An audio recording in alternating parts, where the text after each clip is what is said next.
Un encuentro con su palabra, porque secase la hierba, marchitase la flor, mas la palabra de Dios permanece para siempre. Con ustedes, el doctor José Ricardo Arias Quintero.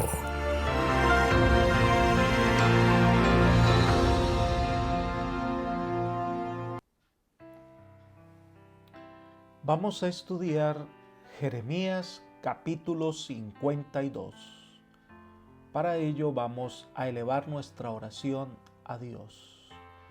Querido Señor, cuán agradecidos estamos contigo por toda la bondad que tienes con nosotros al permitirnos en este momento abrir tu palabra, y esperamos que tú seas nuestro maestro, nuestro guía, que podamos tener la sabiduría suficiente para poder extractar lecciones que edifiquen nuestro carácter.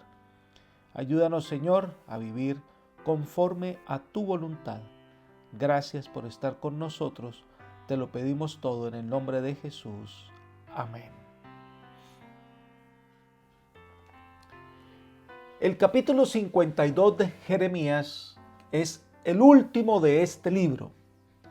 Y es un capítulo similar al relato que aparece en Segundo de Reyes, capítulo 24, versículos 18 al 25, que algunos han pensado que este texto fue insertado en el libro de Jeremías para probar con hechos el cumplimiento de las profecías sobre la destrucción de Jerusalén.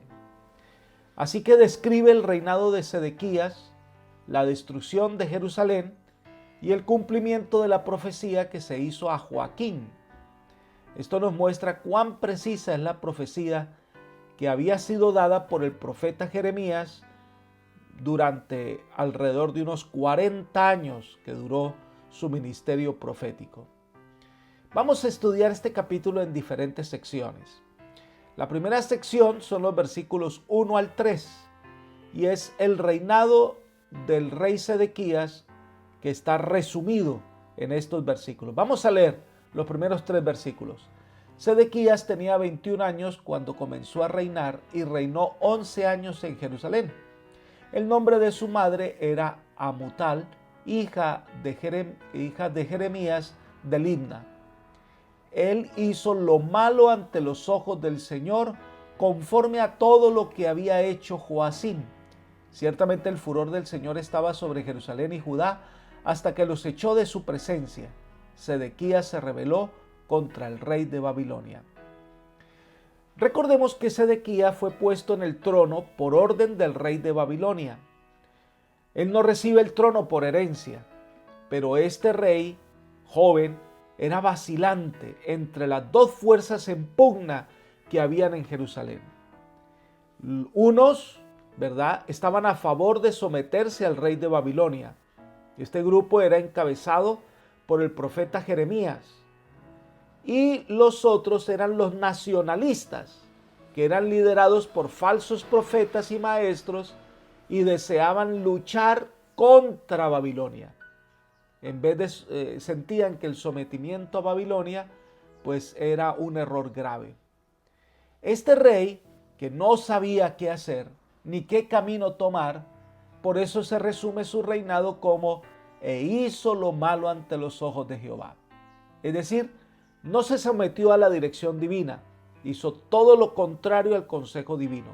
Era un rey joven, sin experiencia, vacilante y sin determinación. Por eso, a causa de la ira de Jehová, sucederá que este pueblo iba a sufrir por manos de la nación enemiga y que este era un castigo directo de Dios. Así que Sedequías se rebela contra el rey de Babilonia, se rebela contra la decisión que el Señor le ha dado, y esto pues trae consecuencias que serán terribles y que terminarían con la destrucción de Judá. En los versículos 4 al 11 se describen los resultados del mal gobierno de Sedequías, que hizo lo malo ante los ojos de Jehová. Leamos los versículos 4 al 6. Y aconteció el 10 del mes 10 del 9º año de su reinado, que Nabucodonosor, rey de Babilonia, vino con todo su ejército contra Jerusalén. Luego acamparon contra ella y construyeron muros de asedio contra ella en derredor. La ciudad estuvo sitiada hasta el 11º año del rey Sedequías. En el 9º día del mes cuarto prevaleció el hambre en la ciudad y no había alimentos para el pueblo en la tierra. Así que las decisiones que Sedequías tomó de manera equivocada y en rebelión y en contra del consejo divino, trajo como consecuencia el asedio de Jerusalén, que comenzó el 15 de enero del año 588 a.C., que duró 2 años y medio, porque el acecho termina hasta el año 18, hasta el día 18 de julio del año 586 a.C. Y durante estos 2 años de asedio, pues el pueblo de Israel sufrió, ya que se le impidió a la gente de Jerusalén salir o que entrasen en la ciudad provisiones. Con el tiempo la comida comenzó a escasear y la desesperación de la gente fue algo tangible. Sigamos con los versículos 7 y 8. Entonces se abrió una brecha en la ciudad y huyeron todos los hombres de guerra. Salieron de noche de la ciudad por la puerta que había entre los 2 muros, junto al jardín del rey, mientras los caldeos estaban junto y alrededor de la ciudad. Se dirigieron hacia el Arabá, pero el ejército de los caldeos persiguió al rey Sedequías y lo alcanzó en las llanuras de Jericó, y todo su ejército fue dispersado de su lado.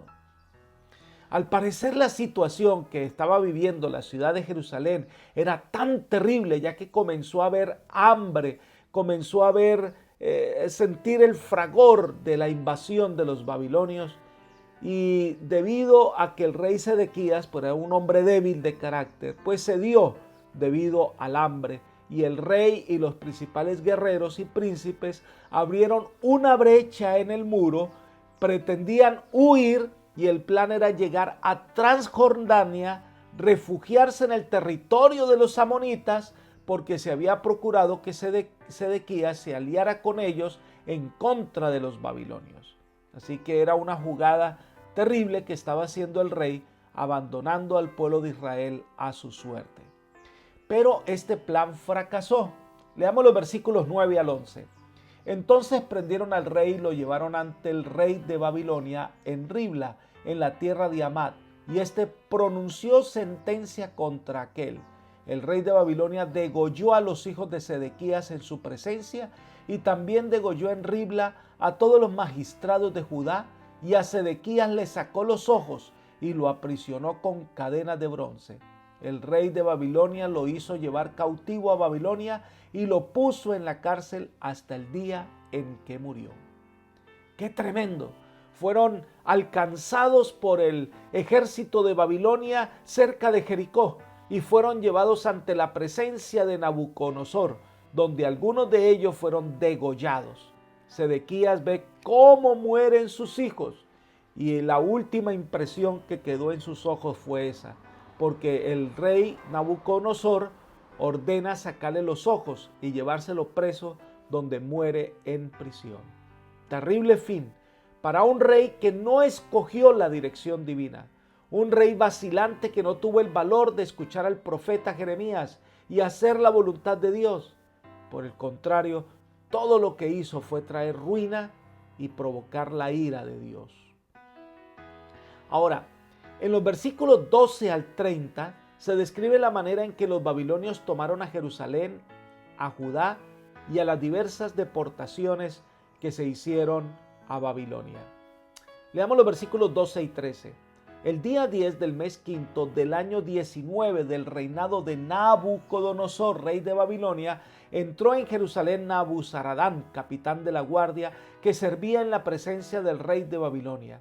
Incendió la casa del Señor, la casa del rey y todas las casas de Jerusalén. Incendió todo edificio grande. Miren ustedes lo interesante de este versículo.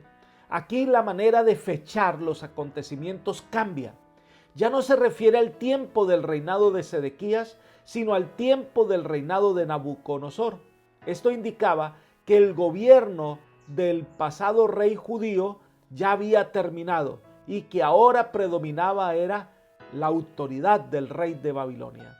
La fecha se refiere, el texto es más o menos 17 y 18 de agosto del año 586 a.C., consecuencia después de la toma que ocurrió el 18 de julio.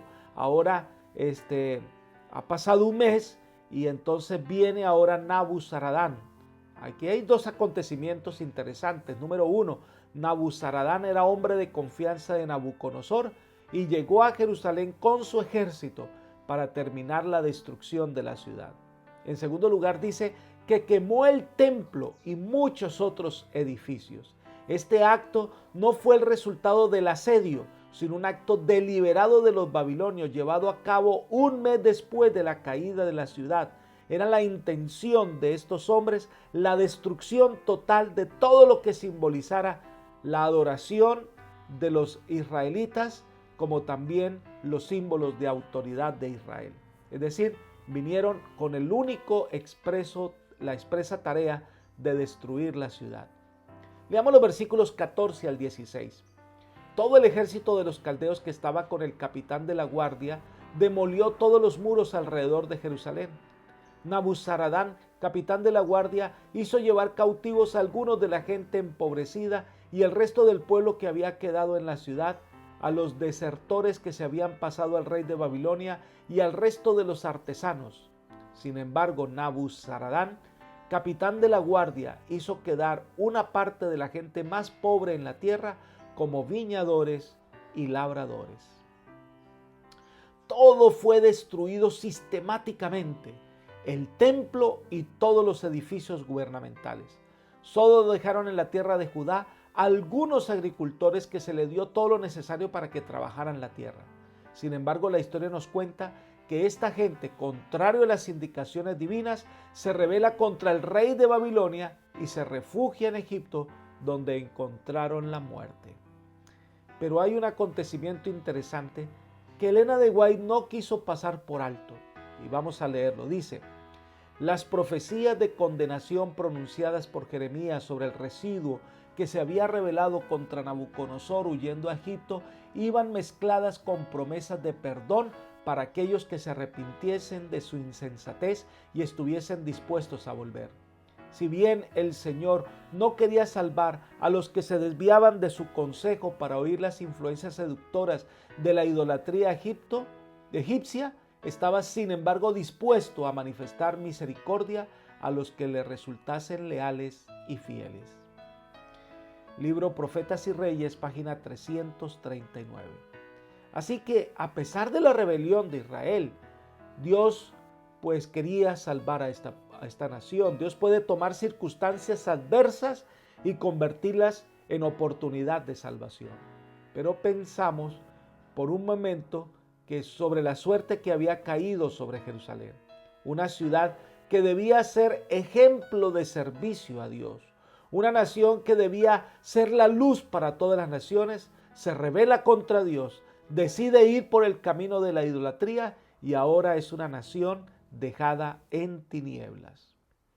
En los versículos 17 hasta el 23 se hace una descripción detallada de las cosas que fueron tomadas del templo y de la ciudad en el saqueo que los babilonios hicieron de la ciudad.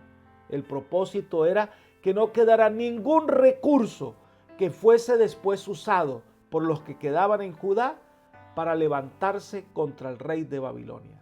Así que tomaron todas las copas de oro, todo el lavacro, tomaron la lámpara con los 7 brazos, tomaron absolutamente todo.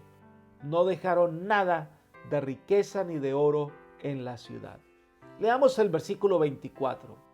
El capitán de la guardia tomó también a Seraías, el sacerdote principal, a Sofonías, el segundo sacerdote, y a 3 guardias de la puerta. No solo fueron eliminados los dirigentes políticos de la nación, sino también los dirigentes religiosos. Solo poco tiempo antes de esto, Sofonías el segundo sacerdote, había escuchado a Jeremías cuando predecía la muerte de los dirigentes de Jerusalén. Este Sofonías se opuso al ministerio de Jeremías y ahora estaba viendo con sus propios ojos el cumplimiento de la profecía. Ahora, entre los versículos 25 hasta el 30, se hace una descripción de las personas tomadas por Nabuzaradán y llevadas ante el rey Nabucodonosor.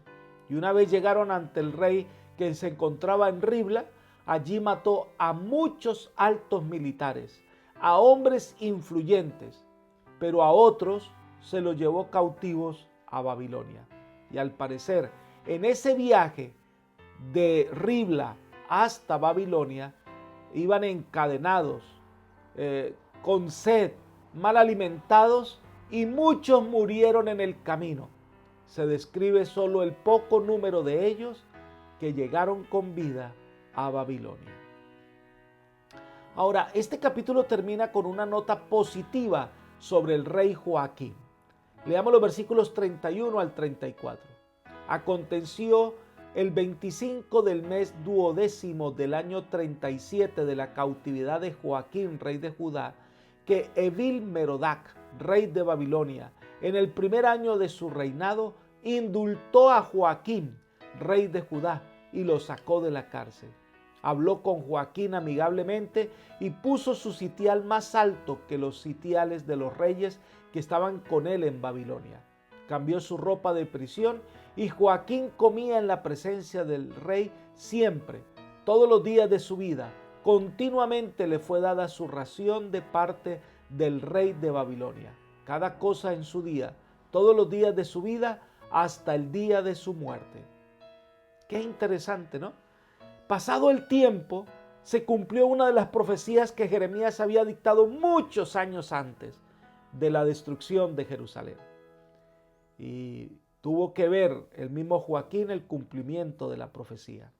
Pasado el tiempo, cuando Nabucodonosor como rey había muerto, el sucesor de Nabucodonosor fue Evil-Merodach y tuvo una consideración especial con el rey Joaquín. Esto ocurre aproximadamente en el año 561 a.C. Jeremías no especifica el por qué, pero dice que el rey lo sacó de la cárcel donde llevaba más de 30 años preso y lo puso en la mesa del rey y recibió una ración diaria de parte del rey. Así estuvo libre hasta que murió. Lo único que veo aquí es una aplicación a los que hemos sido acechados por el enemigo de las almas. Hemos sido cautivos de nuestro pecado y sufrimos las consecuencias de nuestra desobediencia. Pero Dios puede perdonar y Dios puede restaurar si simplemente aceptamos que haga su obra en nosotros. Dios puede transformar nuestra vida. Dios puede llevarnos y sentarnos a la mesa de victoria y estar a su lado por siempre. Apreciado amigo y hermano, la historia de Israel es una lección para todos nosotros. Cuando decidimos tomar nuestro propio camino, cuando nos alejamos de Dios y de su propósito para nuestra vida, lo único que encontraremos es soledad, una vida sin sentido y muerte. Nuestra única seguridad está en seguir al Señor, entregar nuestra vida a Él y permitir que haga su obra en nosotros. El resultado entonces será victoria en Cristo.